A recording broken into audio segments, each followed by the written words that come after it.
ವೀಕ್ಷಕರೇ ನಮಸ್ಕಾರ. ಇವತ್ತಿನ ಕೃಷಿ ವಾರ್ತೆಗೆ ಸ್ವಾಗತ. ನಾನು ವೇಣುಗಣಪತಿ. ಮೊದಲಿಗೆ ಮುಖ್ಯಾಂಶಗಳು. 14 ಜಿಲ್ಲೆಯ 3.7 ಲಕ್ಷ ಎಕರೆ ತೆಂಗಿಗೆ ಬಾಧಿಸುತ್ತಿರುವ ಬಿಳಿ ನೊಣ, ಮುಂದೇನು ಎಂದು ಚಿಂತಿಸುತ್ತಿರುವ ರೈತರು.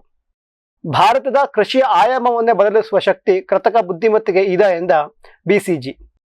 ಜೂನ್ 1ರಿಂದಲೇ ಭತ್ತದ ನಾಟಿಗೆ ಅವಕಾಶ ಮಾಡಿಕೊಡುತ್ತಿರುವ ಪಂಜಾಬ್ ಸರ್ಕಾರ. ಅಂತರ್ಜಲ ಮಟ್ಟ ಇನ್ನಷ್ಟು ಕುಸಿಯುವ ಭೀತಿ. ಟ್ರಂಪ್ ಸರ್ಕಾರದ ಹೊಸ ತಾರೀಫ್, ಯಾವ್ಯಾವ ಬೆಳೆಗಳಿಗೆ ಲಾಭ, ಯಾವುದಕ್ಕೆ ನಷ್ಟ.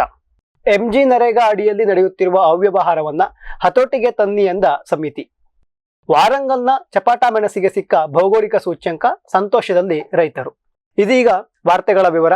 14 ಜಿಲ್ಲೆಯ 3.7 ಲಕ್ಷ ಎಕರೆ ತೆಂಗಿಗೆ ಬಾಧಿಸುತ್ತಿರುವ ಬಿಳಿ ನೊಣ, ಮುಂದೇನು ಎಂದು ಚಿಂತಿಸುತ್ತಿರುವ ರೈತರು. ಕರ್ನಾಟಕದಾದ್ಯಂತ ಕಳೆದ ಕೆಲ ತಿಂಗಳಿನಿಂದ ಬಿಳಿ ನೊಣದ ಹಾವಳಿ ಹೆಚ್ಚಾಗುತ್ತಿದೆ. ಮೊದಲು ತೆಂಗಿನ ಮರಗಳಿಗೆ ಮಾತ್ರ ಸೀಮಿತವಾಗಿದ್ದ ಇವು ಇದೀಗ ಅಡಿಕೆಗೂ ಸಹ ತೊಂದರೆ ಮಾಡುತ್ತಿವೆ. ರಾಜ್ಯದಾದ್ಯಂತ 14 ಜಿಲ್ಲೆಯ ಸುಮಾರು 3.7 ಲಕ್ಷ ಎಕರೆ ತೆಂಗಿನ ಮೇಲೆ ಇವು ದಾಳಿ ಮಾಡಿವೆ. ಮೊದಲೇ ಹಿಂದಿನ ವರ್ಷದ ಅತಿಯಾದ ಮಳೆ, ಅದರ ಹಿಂದೆ ಬರದಿಂದ ಕಂಗೆಟ್ಟಿದ್ದ ತೆಂಗಿನ ಮರಗಳಿಗೆ ಇದೀಗ ಹೊಸ ಸಂಕಷ್ಟ ಎದುರಾಗಿದ್ದು, ಎಲೆಯ ಕೆಳಗೆ ಕುಳಿತು ರಸ ಹೀರುವ ಇವು ಅತಿಯಾಗಿ ಬಾಧಿಸಿದ ಕಡೆ ತೆಂಗಿನ ಮರಗಳು ಸಾಯುವ ಹಂತದವರೆಗೂ ಸಹ ಹೋಗಿದೆ. ಇಳುವರಿ ಬಹುತೇಕ ಕಡೆ ಕುಸಿದಿದ್ದು ರೈತರಿಗೆ ನಷ್ಟವಾಗಿದೆ. ಈ ವಿಷಯ ವಿಧಾನಸಭೆಯಲ್ಲೂ ಸಹ ಪ್ರಸ್ತಾಪವಾಗಿತ್ತು. ನಷ್ಟ ಹೊಂದಿದ ರೈತರಿಗೆ ಸಹಾಯಧನ ನೀಡುತ್ತೇವೆ ಎಂದು ಸರ್ಕಾರ ಘೋಷಿಸಿತ್ತು.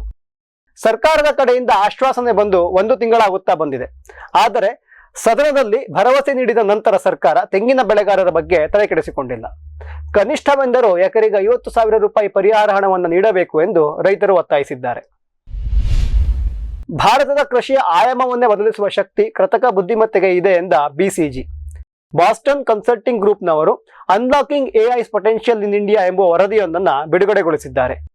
ಭಾರತದ ಕೃಷಿಯಲ್ಲಿ ಕೃತಕ ಬುದ್ಧಿಮತ್ತೆಯನ್ನು ಎಷ್ಟರ ಮಟ್ಟಿಗೆ ಬಳಸಬಹುದು ಎನ್ನುವುದರ ಬಗ್ಗೆ ಈ ವರದಿಯಲ್ಲಿ ಪ್ರಸ್ತಾಪಿಸಲಾಗಿದೆ.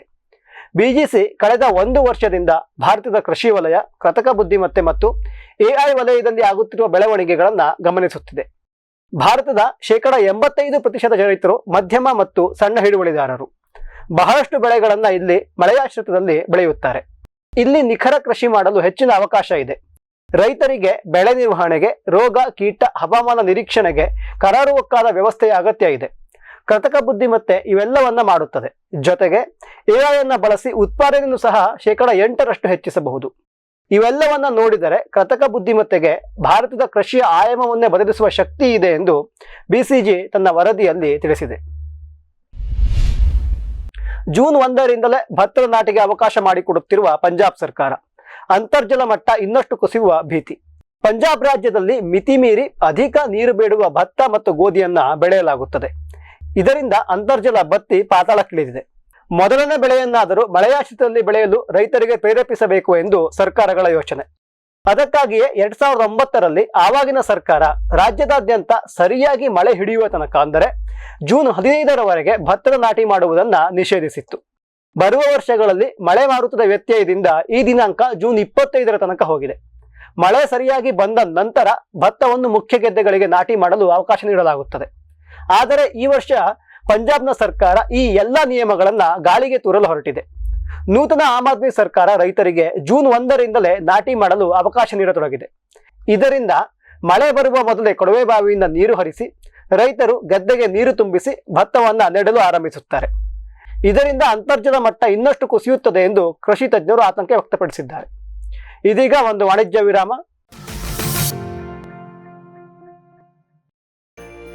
ಗಿಳಿ, ನವಿಲು, ಕಾಗೆ, ಮೈನಾ ಮುಂತಾದ ಹಕ್ಕಿಗಳ ಉಪಟಳ ಹಣ್ಣು, ಕಾಡು, ಧಾನ್ಯದ ಬೆಳೆಗಳಲ್ಲಿ ಮಿತಿ ಮೀರಿದೆ. ತಮಟೆ, ಪಟಾಕಿ, ಕೂಗು, ರಿಬ್ಬನ್ ಇದೀಗ ಕೆಲಸ ಮಾಡುತ್ತಿಲ್ಲ.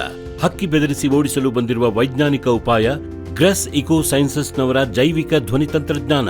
ಅತ್ಯಲ್ಪ ಖರ್ಚಿನಲ್ಲಿ ಸುಸ್ಥಿರ ಪರಿಹಾರ, ದೀರ್ಘಕಾಲ ಪರಿಣಾಮಕಾರಿ. ದಾಳಿಂಬೆ, ಸೀಬೆ, ಮಾವು, ಚಿಕ್ಕು ಇತ್ಯಾದಿಗಳನ್ನು ಪ್ರಾಣಿ ಪಕ್ಷಿಗಳಿಂದ ರಕ್ಷಿಸಿಕೊಳ್ಳಿ. ಗ್ರೆಸ್ ಇಕೋ ಸೈನ್ಸಸ್. ಬ್ಯಾರಿಕ್ ಸೆಂಟರ್ ಫೆರ್ಮೋನ್ ಟ್ರಾಪ್ಸ್ನೊಂದಿಗೆ ರೇನೋಸಾರಸ್ ದುಂಬಿ ಮತ್ತು ಕೆಂಪು ಮೂತಿ ಹುಳುಗಳಿಂದ ತೆಂಗು, ತಾಳೆ, ಅಡಿಕೆ ಮರಗಳ ಸಂರಕ್ಷಣೆ. ತರಕಾರಿ ಮತ್ತು ಹಣ್ಣಿನ ಬೆಳೆಗಳಲ್ಲಿ ಹಣ್ಣಿನ ನೊಣಗಳ ನಿಯಂತ್ರಣಕ್ಕೆ ಬ್ಯಾರಿಕ್ ಸ್ಕ್ಯಾಚ್ ಫ್ರೂಟ್ ಫ್ಲೈ ಹಾಗೂ ವೆಜಿಟೇಬಲ್ ಫ್ಲೈ ಟ್ರ್ಯಾಪ್. ರಸ ಹೀರುವ ಕೀಟಗಳನ್ನು ಹಿಡಿಯಲು ಬಣ್ಣದ ಕ್ರೋಮ್ಯಾಟಿಕ್ ಸ್ಟಿಕ್ಕಿ ಟ್ರ್ಯಾಪ್ಸ್. ಪೇಟೆಂಟ್ ಹೊಂದಿದ ತಂತ್ರಜ್ಞಾನ, ದೀರ್ಘಕಾಲದವರೆಗೂ ಬಾಳಿಕೆ. ಕೀಟನಾಶಕಗಳಿಗೆ ಪರ್ಯಾಯ, ಪರಿಸರಕ್ಕೆ ಪೂರಕ. ಸುಸ್ಥಿರ ಸಾವಯವ ಕೃಷಿಗಾಗಿ ಬ್ಯಾರಿಕ್ಸ್. ಮಂಗ, ಹಂದಿ, ಕಾಡೆಮ್ಮೆ, ಜಿಂಕೆ, ಆನೆ ಮುಂತಾದ ವನ್ಯಪ್ರಾಣಿಗಳ ಕಾಟದಿಂದ ಬೇಸತ್ತಿದ್ದೀರಾ? ಚಿಂತಿಸಬೇಡಿ. ಗ್ರಾಸ್ ಇಕೋಸೈನ್ಸಸ್ ನವರ ಜೈವಿಕ ಧ್ವನಿ ತಂತ್ರಜ್ಞಾನ ನಿಮ್ಮ ನೆರವಿಗಿದೆ. ಕಾಫಿ, ಕೋಕೋ, ತೆಂಗು, ಅಡಿಕೆ, ದಾಳಿಂಬೆ, ಬಾಳೆ, ಹೂ, ಹಣ್ಣು, ತರಕಾರಿ, ಭತ್ತ, ಕಬ್ಬು ಬೆಳೆ ಸಂರಕ್ಷಿಸಿ. ಅಂತಾರಾಷ್ಟ್ರೀಯ ತಂತ್ರಜ್ಞಾನ, ಕೈಗೆಟುಕುವ ಬೆಲೆ. ಏರ್ಪೋರ್ಟ್ ಅಳವಡಿಸಿದ ತಂತ್ರಜ್ಞಾನ ಈಗ ನಿಮ್ಮ ತೋಟ ರಕ್ಷಣೆಗೆ ಗ್ರಾಸ್ ಇಕೋಸೈನ್ಸಸ್. ವಿರಾಮದ ನಂತರ ಕೃಷಿ ವಾರ್ತೆಗೆ ಮತ್ತೊಮ್ಮೆ ಸ್ವಾಗತ. ಟ್ರಂಪ್ ಸರ್ಕಾರದ ಹೊಸ ತಾರೀಫ್. ಯಾವ್ಯಾವ ಬೆಳೆಗಳಿಗೆ ಲಾಭ, ಯಾವುದಕ್ಕೆ ನಷ್ಟ? ಡೊನಾಲ್ಡ್ ಟ್ರಂಪ್ ನೇತೃತ್ವದ ಅಮೆರಿಕ ಸರ್ಕಾರ ಭಾರತದಿಂದ ಬರುತ್ತಿರುವ ಹಲವಾರು ವಸ್ತುಗಳಿಗೆ 26% ಸುಂಕ ವಿಧಿಸಿದೆ. ಇದು ಮೊನ್ನೆಯಿಂದ ಅಂದರೆ ಏಪ್ರಿಲ್ 2ರಿಂದ ಲಾಗು ಆಗಿದೆ. ಟ್ರಂಪ್ ಅವರ ನಿರ್ಧಾರದಿಂದ ಜಾಗತಿಕವಾಗಿ ವ್ಯಾಪಾರದ ಮೇಲೆ ಬಹಳಷ್ಟು ಪರಿಣಾಮಗಳು ಆಗಲಿವೆ. ಭಾರತಕ್ಕೂ ಈ ಹೊಸ ತೆರಿಗೆಯಿಂದ ಕೆಲವು ನಕಾರಾತ್ಮಕ ಪರಿಣಾಮ ಎದುರಾಗಲಿವೆ. ನಮ್ಮ ಯಾವ ಬೆಳೆಗಳಿಗೆ ಅಮೆರಿಕದ ಹೊಸ ತೆರಿಗೆಯಿಂದ ಏನೆಲ್ಲ ತೊಂದರೆಗಳಾಗಲಿವೆ ಅಥವಾ ಸುಂಕ ಹೆಚ್ಚಿಸಿರುವುದು ಲಾಭದಾಯಕವಾಗಲಿದೆಯಾ ಎಂಬುದರ ಬಗ್ಗೆ ಇವತ್ತು ತಿಳಿಯೋಣ.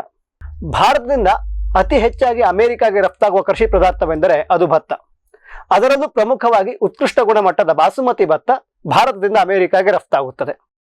ತೆರಿಗೆ ಹೆಚ್ಚಿಸಿದ್ದರಿಂದ ಜಾಗತಿಕ ಮಟ್ಟದಲ್ಲಿ ನಮ್ಮ ಭತ್ತಕ್ಕೆ ಸರಿಸಾಟಿಯಾಗಿ ಇತರೆ ದೇಶದ ಭತ್ತಗಳು ನಿಲ್ಲುವ ಸಂಭವವಿದೆ.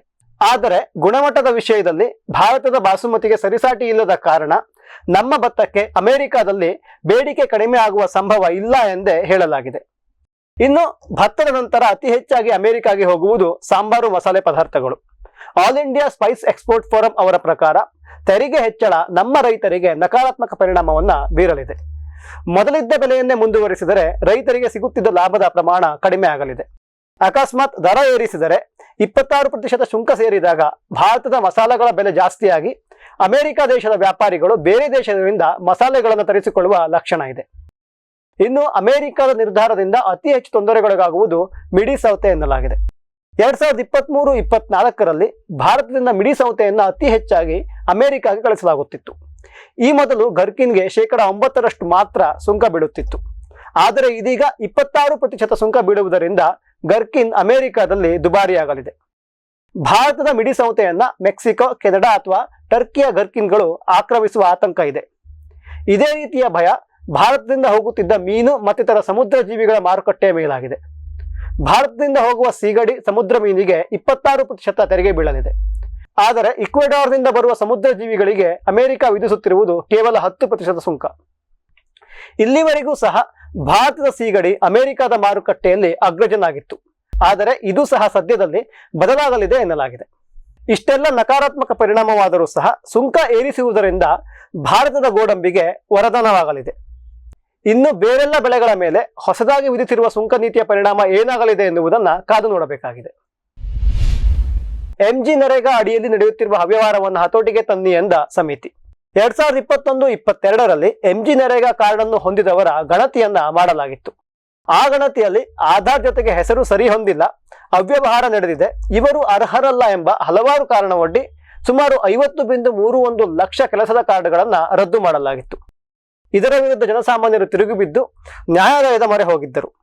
ಕೇಂದ್ರ ಸರ್ಕಾರ ಸಹ ತನ್ನ ತಪ್ಪನ್ನು ಅರ್ಥೈಸಿಕೊಂಡು ಎಂಜಿ ನರೇಗಾನಲ್ಲಿ ನಡೆಯುತ್ತಿರುವ ಅವ್ಯವಹಾರಗಳನ್ನು ಪಟ್ಟಿ ಮಾಡಲು ಸಮಿತಿಯೊಂದನ್ನು ರಚಿಸಿತ್ತು. ಈ ಸಮಿತಿಯು ಇದೀಗ ತನ್ನ ವರದಿಯನ್ನು ಸಲ್ಲಿಸಿದೆ. ವರದಿಯಲ್ಲಿ ಹಲವಾರು ಕಾರ್ಮಿಕರ ಕೆಲಸದ ಕಾರ್ಡ್ಗಳನ್ನು ಸುಖಾಸುಮ್ಮನೆ ರದ್ದು ಮಾಡಿರುವುದರ ಬಗ್ಗೆ ಉಲ್ಲೇಖಿಸಲಾಗಿದೆ. ರದ್ದು ಮಾಡಿದ 50 ಲಕ್ಷದಲ್ಲಿ ಅರ್ಧದಷ್ಟು ಕಾರ್ಡ್ಗಳು ಕಾನೂನು ಬಾಹಿರವಾಗಿ ಬಂದವು. ಯಾವುದೇ ರೀತಿಯ ಕೆಲಸವನ್ನ ಮಾಡದಿರುವವರು ಸಹ ಕಾರ್ಡ್ ಅನ್ನು ಹೊಂದಿದ್ದಾರೆ. ಕೇವಲ ಸರ್ಕಾರಿ ಸವಲತ್ತನ್ನು ಪಡೆಯಲು ಮಾತ್ರ ತಮ್ಮ ಹೆಸರನ್ನು ನೋಂದಾಯಿಸಿದವರು ಕೂಡ ಇದ್ದಾರೆ. ಹಲವಾರು ರೈತರು ಸಹ ಎಂಜಿ ನರೇಗಾ ಯೋಜನೆಗೆ ತಮ್ಮ ಹೆಸರನ್ನ ನೋಂದಾಯಿಸಿದ್ದಾರೆ. ಇಂತಹ ಅವ್ಯವಹಾರಗಳನ್ನು ಹತೋಟಿಗೆ ತರಬೇಕು ಎಂದು ಸಮಿತಿ ಸರ್ಕಾರವನ್ನ ಕೋರಿದೆ. ವರಂಗಲ್ನ ಚಪಾಟ ಮೆಣಸಿಗೆ ಸಿಕ್ಕ ಭೌಗೋಳಿಕ ಸೂಚ್ಯಂಕ, ಸಂತೋಷದಲ್ಲಿ ರೈತರು. ಆಂಧ್ರ ಪ್ರದೇಶದ ವರಂಗಲ್ನಲ್ಲಿ ವಿಶೇಷವಾದ ಮೆಣಸಿನಕಾಯಿಯನ್ನ ಬೆಳೆಯಲಾಗುತ್ತದೆ. ಗಾಢ ಕೆಂಪು ಬಣ್ಣದ, ಖಾರವಿಲ್ಲದ, ಗುಂಡಾಗಿ ಇರುವ ಈ ಮೆಣಸಿನ ಹೆಸರು ಚಪಾಟ ಅಥವಾ ಟೊಮೆಟೊ ಮೆಣಸು. ವರಂಗಲ್ ಭಾಗದಲ್ಲಿ ಸುಮಾರು 80 ವರ್ಷಗಳಿಂದ ಈ ಮೆಣಸನ್ನ ಬೆಳೆಯಲಾಗುತ್ತಿದೆ. ಉಪ್ಪಿನಕಾಯಿಗೆ ಮತ್ತು ನೈಸರ್ಗಿಕ ಬಣ್ಣದ ಮೂಲವಾಗಿ ಈ ಮೆಣಸು ಹೆಚ್ಚು ಜನಪ್ರಿಯ. ಇದೀಗ ಈ ಮೆಣಸಿಗೆ ಭೌಗೋಳಿಕ ಸೂಚ್ಯಂಕ ದೊರೆತಿದ್ದು ರೈತರಿಗೆ ಸಂತಸ ತರಿಸಿದೆ. ಸಿಂಗಲ್ ಪಟ್ಟಿ, ಡಬಲ್ ಪಟ್ಟಿ ಮತ್ತು ಓಡಲು ಎನ್ನುವ ಈ 3 ತರಹದ ಮೆಣಸನ್ನ ಸುಮಾರು 8500 ಎಕರೆಯಲ್ಲಿ ಬೆಳೆಯಲಾಗುತ್ತದೆ. ಪ್ರತಿ ವರ್ಷ 11,000 ಟನ್ನಷ್ಟು ಮೆಣಸನ್ನ ರೈತರು ಬೆಳೆಯುತ್ತಿದ್ದಾರೆ. ಇದೀಗ GI ಟ್ಯಾಗ್ ಸಿಕ್ಕಿರುವುದರಿಂದ ರಫ್ತಿಗೆ, ಬೇರೆ ರಾಜ್ಯಗಳಿಗೆ ಮಾರಾಟ ಮಾಡಲು ಅಥವಾ ರೈತರದ್ದೇ ಒಂದು ಪ್ರತ್ಯೇಕ ಬ್ರ್ಯಾಂಡ್ ಮಾಡಲು ಅನುಕೂಲವಾಗಲಿದೆ. ಇವಿಷ್ಟು ಇವತ್ತಿನ ಕೃಷಿ ವಾರ್ತೆ. ಕೃಷಿಯ ನಿರಂತರ ಕಾರ್ಯಕ್ರಮಗಳಿಗಾಗಿ ವೀಕ್ಷಿಸಿ ಫಾರಂ ಟಿವಿ. ನಮಸ್ಕಾರ.